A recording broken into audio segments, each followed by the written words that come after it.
Welcome to the Visa Mo, Sagot Ko, ang kauna-unahang lingguhang talakayan ng mga bagong balita at batas ukol sa Australian Migration Law and Process. Tuwing Miyerkules 6 to 6:30 ng gabi mula sa AUSPAC VISA. AUSPAC VISA is a trusted Australian migration agency for Filipinos all over the world. AUSPAC VISA is the home for all Filipino professionals, skilled workers, partners, families, students, graduates, and trainees who want to visit, live, work, and permanently stay in Australia. Makipanayam dito sa Visa Mo, Sagot Ko, ang kalahating oras na talakayan ng mga balita, batas, proseso, at mga isyung tungkol sa pag-a-apply ng Australian visa.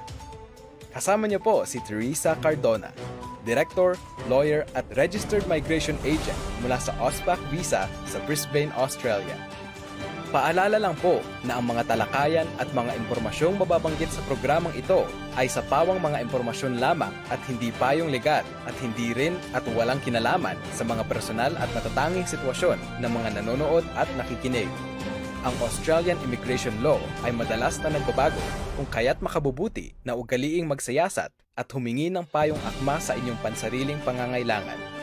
At ngayon, live mula sa Brisbane, Australia, ang inyong host at tagapagtalakay ng mga balita, issue, batas at proseso na nauukol sa Australian Migration and Visa Application, Teresa Cardona, Director, Lawyer, and Registered Migration Agent from AUSPAC VISA. Hi, good evening. Magandang gabi po sa inyong lahat. So, ngayon po ay medyo maulan po sa Brisbane. Stormy night para sa amin dito. Ewan ko sa inyo kung ano ang weather dyan, no? Kayo po magbalita sa amin kung anong weather dyan sa inyong lugar. Medyo, ano bang balita natin ngayon sa migration? Wala kaming masyadong balita ngayon except sa napakaraming balita. Dahil sa sobrang daming balita, hindi na namin alam kung anong uunahin namin at hindi na namin alam kung ano yung susundan namin. Okay, so bago yung background namin ngayon, no? Hindi ito napaghandaan actually. Ito ay aksidenteng background namin ngayon kasi nakalimutan namin lahat ng aming gear dahil nag-busy kami ng weekends. But anyway, maraming salamat po sa mga dumating ngayong gabi. Alam kong very busy kayo pero nandito pa rin kayo nakikinig. Marahil siguro mahalaga sa inyo yung talakayan natin ngayon, no? So, say hello kung kayo ay nandyan at sana ay makita ko ang inyong mga pagbati kasi ngayon po ay medyo hindi kami areglado sa gabing ito. Okay, so yeah, maraming salamat. Maraming hearts na bumibigay sa atin ngayon, no? So, ayan. So, ako'y magbabasa ng aking iPhone, ha. Pasensya na hindi gumagana yung ibang gadgets namin. Jazz Aguila, good morning po from Doha, Qatar. Cold sunny day po here. Okay. Umaga sa Qatar. Gabi sa amin dito, 6 o'clock at medyo stormy dito sa Brisbane. At madilim sa labas, nakakatakot.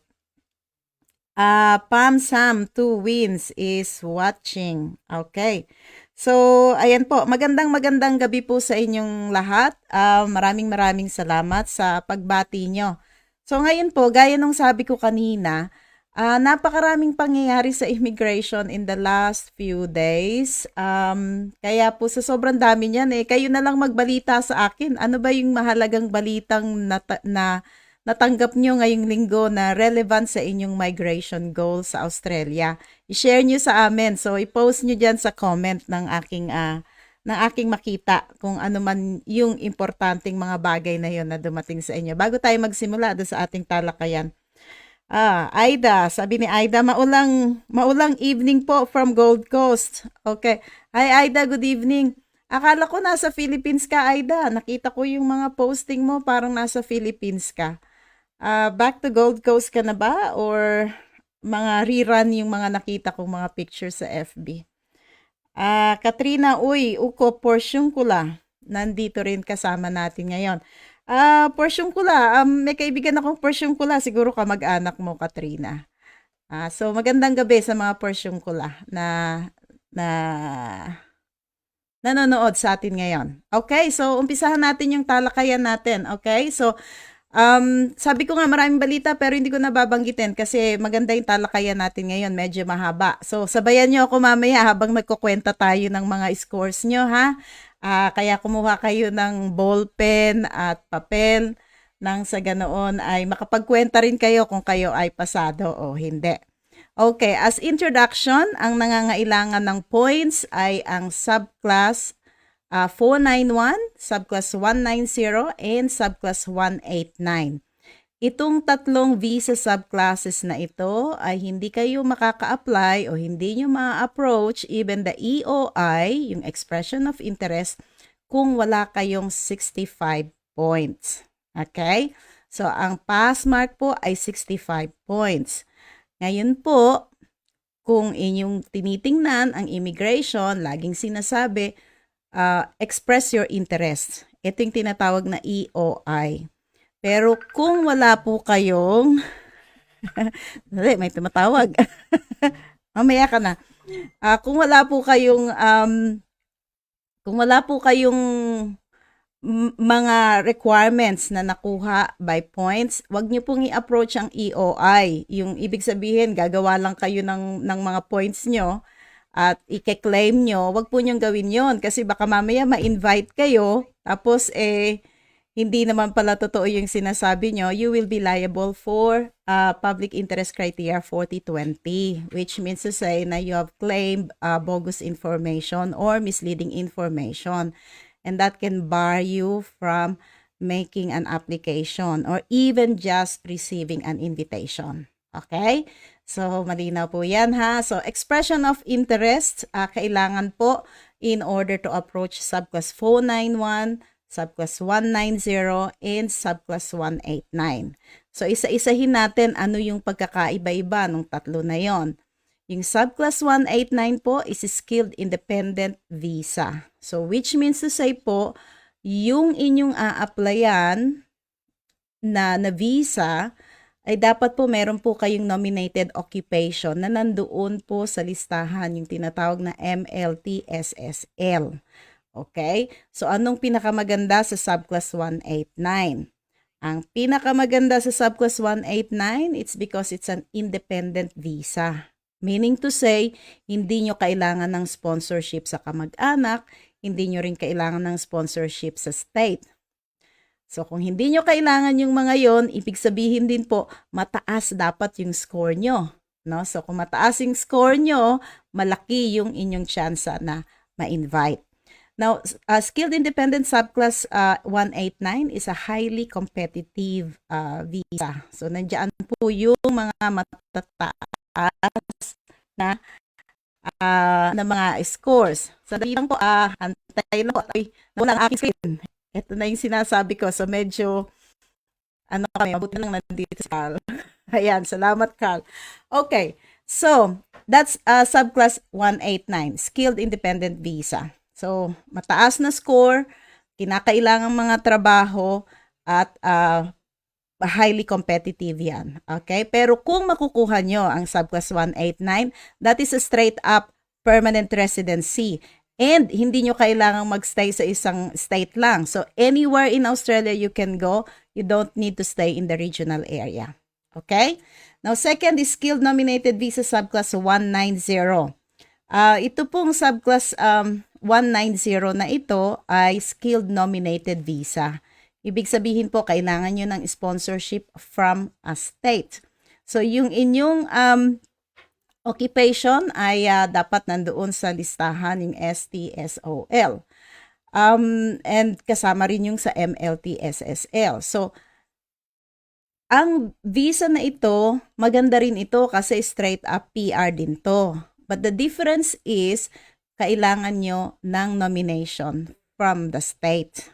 No?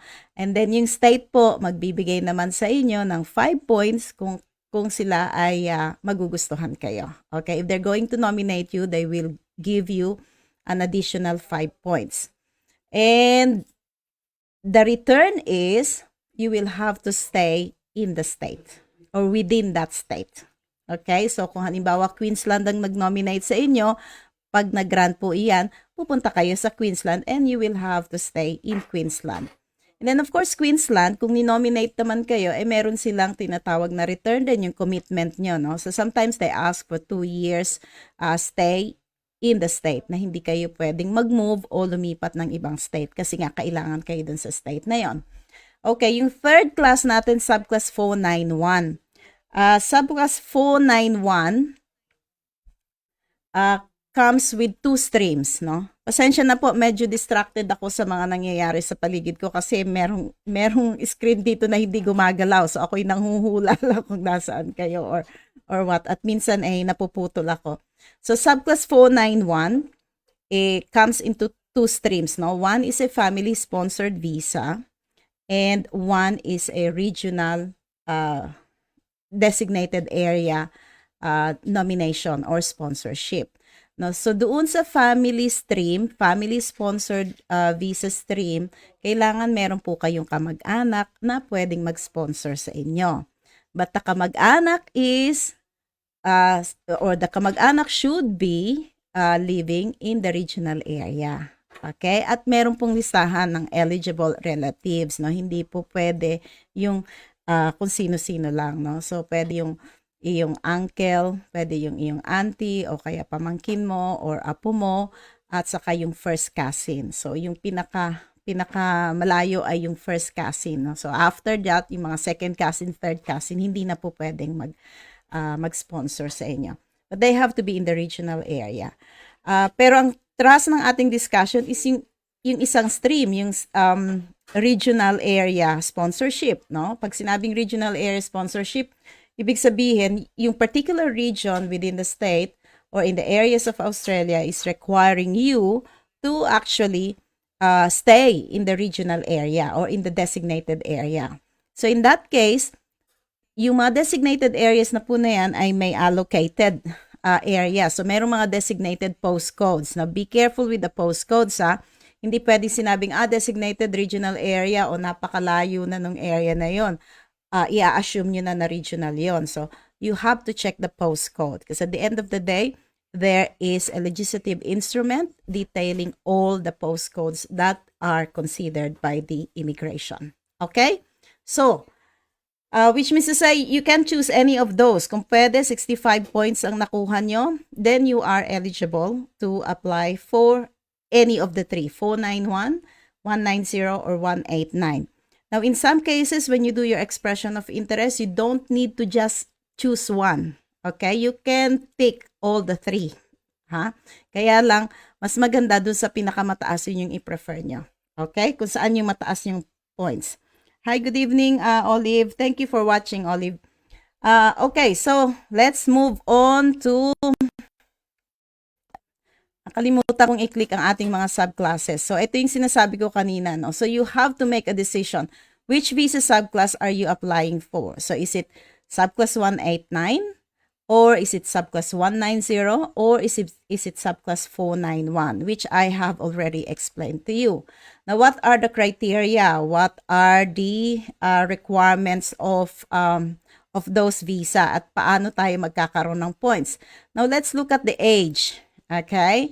So, yung age po nakagroup yan. So, bawat groupings ay merong corresponding points. So, if you are 18 to 24 years old, you get 25 points. Okay? So, yung mga nakikinig at interesadong malaman yung points nyo, you list it down, ha? So, kung ikaw ay 18 to 24 years old, you'll get 25 points.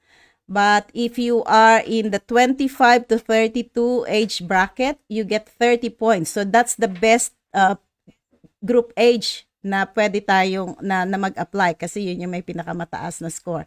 And then group age 33 to 39, that's 25 points.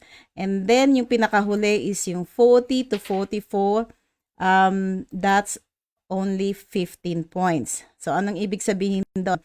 Mas bata, mas maganda yung chances. At ang pinakamagandang age group, 25 to 32 age group because that's the highest age group na merong mataas na points. Okay, so let's see. Next is your qualification. Now, with your qualification, don't assume that you get a bachelor degree. It's also a bachelor degree qualified or recognized in Australia, because it's not. Some of the bachelor degrees obtained in the Philippines are not recognized by Australia as bachelor degree.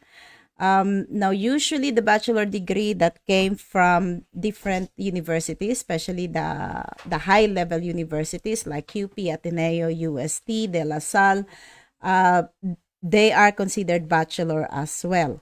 And for other universities like TUP, PUP, or some areas in Mapua, they can be considered bachelor if they pass the licensure exams. Okay? So, iba-iba yung category ng mga eskwelahan. Okay, let's start with the doctorate degree. If you have a doctorate degree from Australia or from any other institute recognized by Australia, that's 20 points. Okay? And then if you have a bachelor degree, from Australian Institute or recognized by Australia, that's 15 points. And then if it is diploma, so yung ibang bachelor degree sa Philippines, they are only considered diploma. You still get points, and that's 10 points. Okay? And then yung iba naman na hindi i-recognize ng Australia, wala pong points. But it does not mean to say na if you have a qualification not recognized by Australia, hindi na kayo pwedeng mag-approach ng Subclass 491, 189, or 90. Pwede pa rin. Yun lang nga, walang points. So, ibig sabihin, hindi tataas yung points nyo. Okay? So, next one is your Australian educational qualification. Now, if you have noticed, there's so many people coming to Australia to study. It is precisely because of these points. Now, if they study in Australia and they finish a degree in Australia for at least 2 years or 16 calendar months or 92 weeks, then they get some bonus points. No? So, if they studied in Australia, they get 5 points. Which of course, yung mga hindi nag-aral dito sa Australia, yun yung nami-miss out nila. Yung 5 points na iyon. Okay? So, those, pero ito ay kailangan ng qualification hindi lahat ng pag-aaral sa Australia ng 2 years ay pwede. Baka mamaya watak-watak yung kinuha mo, hindi pwede yan, baka hindi rin CRICOS registered yan, no? So, importante na pagkukuha kayo ng pag-aaral nyo sa Australia ay merong katumbas na CRICOS registration yon. Okay? So, now let's move on to your work experience. Right. Before the work experience, I think I'm missing something here. With the Australian educational qualification, meron pa ring bonus points kung kayo ay nag-aral at nag-aral kayo sa regional area. So, merong 5 points po iyon na bonus. Okay? So, kaya yung mga mag-i-student visa, if you want to obtain an extra 5 points, then you study in the regional area. Kaya nga, yung iba, yan yung ina-advise na pag nakita nila yung points nyo na medyo mababa at ang intention nyo ay mag-aral sa Australia, then you will be advised, go to the regional area just to take advantage of the 5 points so that when you finish your schooling, you will not have a problem of points shortage. No? So, abot pa rin yung points niya. Okay, so now let's move on to work experience outside of Australia. Okay. Now, for work experience outside of Australia, your work experience must also be recognized. So, usually, nakukuha ito doon sa skills assessment. So, kung mapapansin nyo, bago kayo mag-approach ng 491, you should have a skills assessment. The skills assessment will be sourced from your nominated occupation, yung dun sa listahan. Now, usually, pagka kayo ay nagpa-skills assessment, yung skilling authority will also try to verify all your work experiences, and then they put a number in your recognized work experience. So say for example sa Australian Computer Society, even if you have 8 years or even 15 years, sometimes they take away some of those years and then recognize only those work experience na relevant at nandoon sa level na kailangan for that particular occupation. Okay, so say for example, you have worked in the Philippines or some other countries for 8 years or more. Kung halimbawa ay ganun kalawak yung inyong naging experience, you'll get 15 points for that. Okay? And then kung 5 years lang naman po, 5 years or more, then you get 10 points. And if you get 3 years or more, that's 5 points. At kung less than 3 years naman, you don't get any points. Okay? So, yung iba na naghahanap ng points at kung medyo nasa 2.5 kayo, antay-antayin nyo muna hanggang maging 3 years kayo so that magkaroon man lang ng 5 points. Okay? So, you can post your questions if you have questions, and then I will read them later on, and maybe we can discuss the answer to those questions. Now, the next one is experience. This is a work experience within Australia. Kung halimbawa ay nandito na kayo sa Australia at nakapagtrabaho na kayo dito sa Australia, which could happen kung halimbawa nanggaling kayo sa 457 o 482 visa o kaya naman sa 407 visa, yung training visa, o kaya naman mismong sa student visa kasi iba'y nakakapagtrabaho naman sa kanilang student while holding a student visa. But the work experience that we're talking here is not just a work experience. Kailangan ito yung work experience that is directly relevant to your nominated occupation. Okay? And it has to be post-qualification experience. So it cannot be under or pre-qualification. So ang binibilang dito is kung natapos niyo yung qualification nyo o yung pag-aaral nyo, dun pa lang magsisimula yung counting. Now, similarly, halimbawa sa mga nurses, nagtapos sila ng Bachelor of Nursing pero hindi pa sila registered. Kahit na nagtatrabaho sila o nagpe-perform sila ng parang nurses duties, hindi pa rin pwede yon. Like yung mga personal care assistant, hindi po kabilang yan o hindi po yan maisasama sa bilang.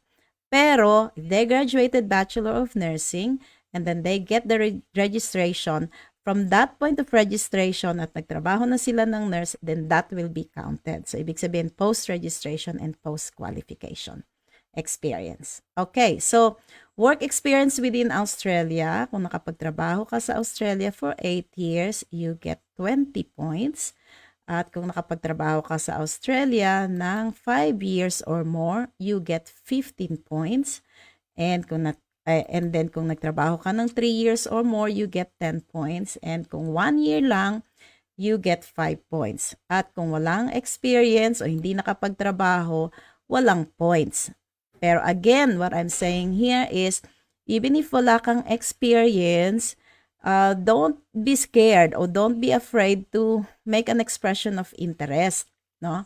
Wala ka lang points, but you can approach the EOI. Wala lang points, no? Kahit na wala ka pang experience. Kung halimbawa, qualified ka na, may bachelor ka na, registration ka na, may skills assessment ka na, may English ka na, wala lang yung work experience sa Australia or even outside of Australia, you can still approach it. Wala lang points. Okay? Now, the good thing about work experience within Australia is the 20 hours per week work is considered full-time, no? So maganda 'yon, no? Unlike yung ibang mga trabaho, nangangailangan yung ibang visa like for example sa 482 working visa, kailangan yun 35 hours talaga a week. Pero for skilled migration 491190189, 20 hours per week is okay. Okay. So wala pa tayong tanong. Mukhang talagang nagsusulat sila ng kanilang mga scores ha. So mamaya pakisabi ha kung sinong may pinakamataas na score. Meron ba? Hindi ko nakikita yung mga tanong. But anyway, tapusin natin to and then I will go back to the question. Okay, let's go to English. English language ability. Now, there is a corresponding points in regards to your English level, whether you have a competent English, proficient English, or superior English. Now, in this case, mahaba na pala, marami na palang tanong. Sorry hindi ko nakikita. Okay, so basahin ko mamaya, pati yung mga bumate. Okay, so para sa English natin, so tingnan natin yung mga level ng English at kung ilan yung points na pwede nyong makuha. Oo. Pag sinabing competent English, that's in the level of 6.0 kung kumuha kayo ng IELTS. Okay, 6.0 in each component. It cannot be the overall band score. So it has to be a minimum of 6 in each component. But if it is a competent English, there will be no points awarded to you. But if you get the proficient English, which is equivalent of 7.0 in each component or test component, then you will get 10 points for that. And if your English is superior, which means to say you get an 8.0 or equivalence of 79 in Pearson test, then you get better score because then you'll get 20 points. Okay? So, kaya importante na mataas yung inyong English. So, practice lang. Practicein yung makakuha ng 9.0 sa IELTS so that kung medyo bumaba man, di bagsakay sa 8.0 and that's still superior and that's 20 points, right? Okay. So, how about partner? Ito na yung mga partner. Now, if you have a partner, your partner can contribute scores for you. So, pwedeng 5 points, pwedeng 10 points, and pwede rin namang 20 points. 10 points, sorry. Okay. So, 10 points ang pinakamataas para sa partner. Now, if you have a partner, and your partner has English, at least 6.0 competent English and positive skills assessment in any of the nominated occupation on the list, then your partner can contribute 10 points towards your score. Kaya minsan kapag ka mag-asawa, tinitingnan namin kung sino yung pinakamalakas na candidate. No? Kasi baka mas malakas si babae, si babae yung magiging primary applicant. Pero equally, yung asawa namang lalaki, meron din siyang skill na makakakuha kami ng positive skills assessment pero mababa yung kanyang English. So, lalagay namin ang babae para sa primary applicant. And then, second partner yung kanyang asawa. But, we still get the 10 points for them kasi na-meet nila yung dalawang requirement, English at saka yung skills assessment. Okay? That's for the first one. Pero, kung may partner pa rin, may asawa pa rin, pero yung asawa walang nominated occupation o walang skills assessment or meron siyang work experience pero yung skills niya ay hindi sapat to actually get the positive skills assessment pero may English na competent, so that will give 5 points towards the overall score of the primary applicant. Yun. So, pero kung ikaw ay single, you have 10 points. So, wag niyang hiwalayan yung mga asawa niyo, ha? Dito naman, yung mga naka-student visa, yun yung usually nangyayari. So, minsan gusto na nilang mag-asawa, gusto na nilang mag-asawa, pero pinipigilan nila ang kanilang mga sarili kasi they're after the 10 points, no? Or, yung iba naman, may mga asawa pero na-divorce na sa kanilang asawa, pwede ba yun? No? So, yun yung tanong nila. Divorce na ako 3 years ago. And I want to claim for 10 points. Considered ba akong single? Okay. Sagot doon, yes, you are considered single. Basta, ang divorce ay properly done. Hindi pwedeng separated lang kami or walang order ng court or something, kine-claim mo lang, so hindi pwede yon. So when you claim for this, you must have a supporting paper. Kung kayo ay nag-divorce, yung divorce decree. Kung kayo naman ay na-annul sa Philippines, edi yung annulment, yung finality. Okay? O kaya naman, may asawa, syempre hindi na single, pero walang English yung asawa, hindi makakuha ng competent English, wala ring skills, then that will be not applicable. So, wala pong points yun. Okay? Pero it doesn't mean to say that you can't approach, again, the 491. You can still, kaya lang, wala nga lang points. Okay? So, now let's go to the accredited community language, yung NATI na tinatawag natin, no? Yung NATI. Translation ito ng kung sa mga Pilipino, translation ng Filipino English, English Filipino. So there is a sort of exam that we do here, no? So magte-take kayo ng exam, and then you if you pass, then you get a certificate, and that certificate is 5 points. And then for those who have studied in Australia, like for example in accountancy, they do study after getting the Bachelor of Accountancy, they still do the professional year. And that's for 1 year. If it's taken within the 48 months from the date of completing the course, then you get some points there. You get an extra bonus points of 5 points. Now, there is also another one here, yung bonus points. Kapag ka nagkuha kayo ng, wala kong plate na ipapakita sa inyo. Pero kung kayo ay kumuha ng mga specialist education qualification, like for example, yung master's degree dun sa STEM, STEMM, ng Science, Technology, Engineering, Mathematics, then you get an extra point as well. So, that will be an extra 10 points. Okay? So, that's it. So, sino kaya ang may pinakamalaking score? If you get 65, then that means you are eligible to do, to approach the EOI. But, if you're doing the 189, you can just go ahead, put your EOI straight up because you don't need a state to actually nominate you.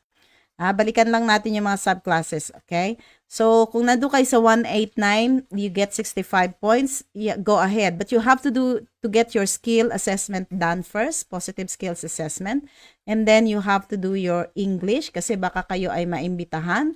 Kasi once you get the invitation, you're only given 60 days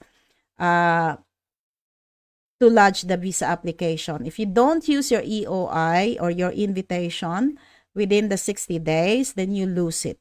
Okay? So, you can be invited the second time, but mahina na yung chance kasi nasayang yung invitation sa iyo na dapat ay naibigay sa iba. So, well, normally, the immigration is not very happy with people just, putting an EOI. When the invitation comes, they don't apply. Okay? And you are only allowed for 2 invitations. After 2 invitations, stop na ang pag-invite sa inyo ng immigration. So, don't play with the EOI. Okay? So, there we go. Well, daming questions. Sorry, ang haba na nito. Ay, nako. Okay. Good morning po from Doha. Hello po, watching from Singapore. Maulang gabi from Gold Coast. Good evening, Wam. Watching from Gold Coast, Australia. Good evening po. Okay, so puntahan natin yung tanong. Maraming good evening sa inyong lahat, ha? Di ko na maisa-isa. Magandang gabi po, ma'am. May tanong lang po ako. Dependent ko po ang anak ko sa 482 visa ko at full-time taxpayer po siya ngayon. Hindi po ba maka-apekto ito kung mag-a-apply ako ng PR, maisama ko siya sa PR ko? Okay. Noriel, kasama yung anak mo sa 482 visa mo? Kung kasama siya sa 482 visa mo under the new regulation, pwede siyang maka-roll over. Pero dapat dun sa first, hindi dun sa second 482 visa. Okay? Kahit na siya ay may full-time work. Pam Sam 2 wins. Hi po, attorney. Tanong ko po, husband ko po holding 482 visa and 2 years working na po sa New South Wales as metal fabricator. Pwede niyo po ba magamit ang language of instruction certificate niya ginamit sa 482 kapag nag-apply siya ng 186 visa? Sana po mapansin ninyo. Salamat po. Pam Sam, 186 is a very good visa. I'm hoping that you have an RMA that is assisting and helping you, Pam, because if you make a mistake with 186, that's it. Okay? But in regards to your question, no, 186 will require an IELTS or PTE. Hindi pwedeng gamitin yung language of instruction. Okay? Maliban na lang kung yan ay nasa ibang stream, no? Kung halimbawa nasa labor agreement stream, kung pinapayagan ng labor agreement na yon at merong provision tungkol diyan sa pag-roll over ng paggamit yun ng medium of instruction, that is okay. But in other streams, so 186, no, English is a requirement. Okay? Happy watching po you, Olivia. Hi, Olivia. Okay, sponsor visa need pa po ba ng IELTS? Okay, sponsor visa, what sponsor visa? Is it the 491 sponsored, family sponsored visa or 186 sponsored visa or 482? Generally, sponsored visa, yes, kailangan ng IELTS. Except for some, yung mga 482 nga na binibigyan ng nawala na naman. Na binibigyan ng okay, sandali, nawawala. Ang hirap. Asa na siya? Ayun.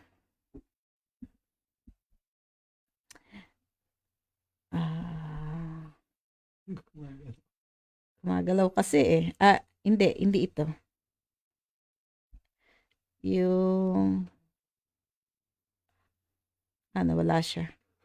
Sorry ha, nawawala yung mga question. Ayun, sponsor visa need pa po ba ng IELTS? Sa 482 merong provisions doon na pwedeng gamitin yung certificate of medium of instruction kung ito ay yung old na 457 at depende po so may mga caveat yan. Ako nawala na naman. Oo. So depende po sa ina-applyan nyo. Pakisabi lang sa amin kung ano yung sponsor visa na tinutukoy nyo kasi marami po iyon, baka magkamali at you taking it from here. So has to be at least matingnan ng mabuti yan. Okay, for Australian educational requirement, does it need to be related sa occupation? No. No, if you have a bachelor degree, that's okay. Basta considered an equivalent siya sa bachelor degree, then it's a bachelor degree, you can claim 4 points. But medyo illogical yun, no? Kasi normally, ang nakukuha for your nominated occupation and positively assessed by assessing authority is something that's relevant and related to your academic qualification. So may correlation yung academic qualification and yung work experience. Pero kung yung tanong mo ay ganoon lang at ibig sabihin meron kang mga trades qualification pero may bachelor degree ka, it doesn't need to be related. As long as your bachelor degree is equivalent to bachelor degree in Australia, then you get the points. You can claim for the points. Okay.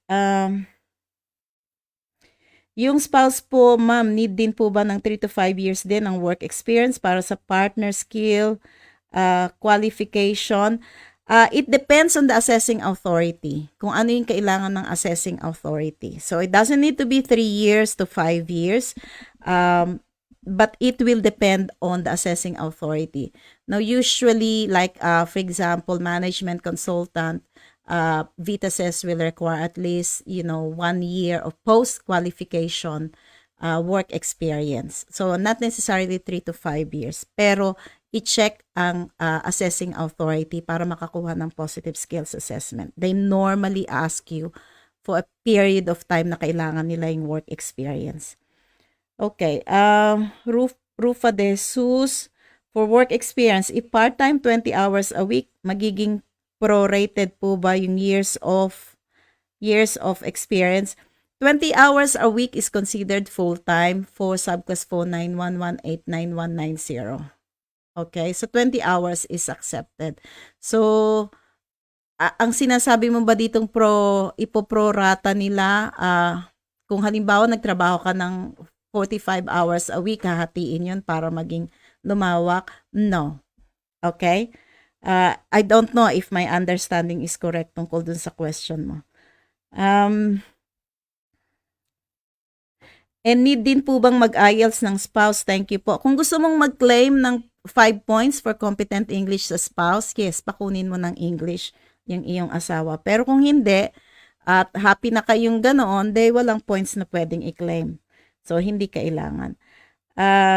Good evening po from Katrina. In case po not recognize ang university pero passer po ng licensure exam, may points din po ba yon? Thank you po.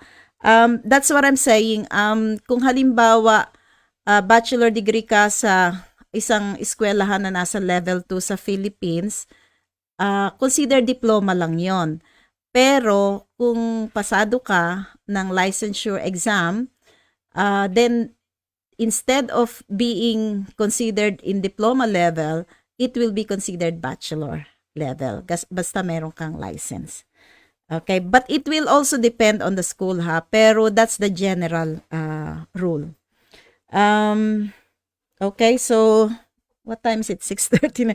Maaga kami nagsimula para maaga kaming matapos at may storm pero overtime pa rin. Okay, so ilan na lang naman to? So 4 na lang siguro, no? Pwede po bang mag-submit ng EOI kahit pa-expired na ang PTE? Pwedeng mag-submit ng EOI kahit na expired na ang PTE. Pero make sure na bago mag-expire, meron ka na. Baka kasi matawag ka, baka kasi maimbitahan ka. At ang English is a time of invitation. Baka pag tinawag ka, expired na, wala na. Hindi mo na makiklaim yon. Ibig sabihin, erroneous na rin yung invitation sa iyo because you don't have the required points. Kaya ka inimbitahan dahil may kinlaim kang English tapos wala na pala. And then Ian, hindi pwede pong magtanong yung bagong rules po ba sa 485 visa na 3 years for master by coursework applicable din dun sa mga meron ng existing 2 years, pwede bang extend by 1 year? If you studied in the regional area, there will be a second 485. Kung ikaw ay nasa regional area and higher degree ang kinuha mo. Pero kung wala ka sa regional area, no, you will not be covered by the new rule. Ngayon, yung pagbabago last week ng mga 485, yun ay para sa mga bagong nag-apply. Now, Queenie, question under work experience within Australia. Can I claim po ba yung 5 points as I'm working po as microbiologist for more than a year na po, kaso I'm assessed as chemical engineer po? No, kailangan kung saan ka, kung saan yung nominated occupation mo, yun din yung i-claim mo na work experience. Correlation nung dalawa, work experience and yung assessment. Otherwise, magpakuha ka ng assessment dun sa isang meron kang 1 year experience. Baka mas mataas yung iyong score doon. Okay, so last 2 questions ha. Hello po, attorney. Qualified po ako Subclass 491 family-sponsored visa. PR pathway po ito. Pros and cons po nito. Salamat po. Now, kung ikaw ay family-sponsored visa, that is a provisional visa. Maganda yung family-sponsored because you are not subject to the opening and closing of state. But your relationship with your family is sponsor. Kaya maganda yon.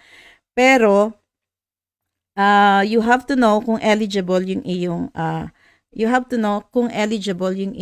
relative. Carl, nawala. I want to see the last question. Ayun. Oo. So, anong maganda doon sa 491? Actually, maganda yung 491. I don't really see any issues on that. Kasi provisional naman yon. You will have to stay in the regional area, not necessarily in the same postcode as your relative, but you will need to work at least 3 out of 5 years earning 53,900 in order for you to approach Subclass 191, which is the PR visa. Okay? So, last one. Yay! Parang dumadami pa. Last one na. Is there a good chance for social workers? Yes. The social worker is on the list. Yeah, but be careful with social workers because if you're studying in Australia, you need to be studying in the accredited universities because not all universities are accredited. And baka mamaya, tapos nyo na yung course nyo, doon kayo biglang magulat na, ay, hindi pala ako makakakuha ng positive skills assessment dito because my university was not accredited by AASW. Okay? So, yun lang po. Salamat sa maraming tanong. Ako'y hiningal sa kakabot. But anyway, if you need any help with migration issues, andito po kami, AUSPAC VISA. We are based in Brisbane. My name is Teresa Cardona. I'm a registered migration agent since 2006, and I'm also a lawyer. If you want to book for consultation or appointment, which I would suggest, especially kung medyo complicated na yung inyong issue at para magkaroon kayo ng migration plan o kaya ng blueprint, you can go to our website, which is the www.auspacvisa.com.au. We have a booking platform called Bookio. You can always choose the available slot there and you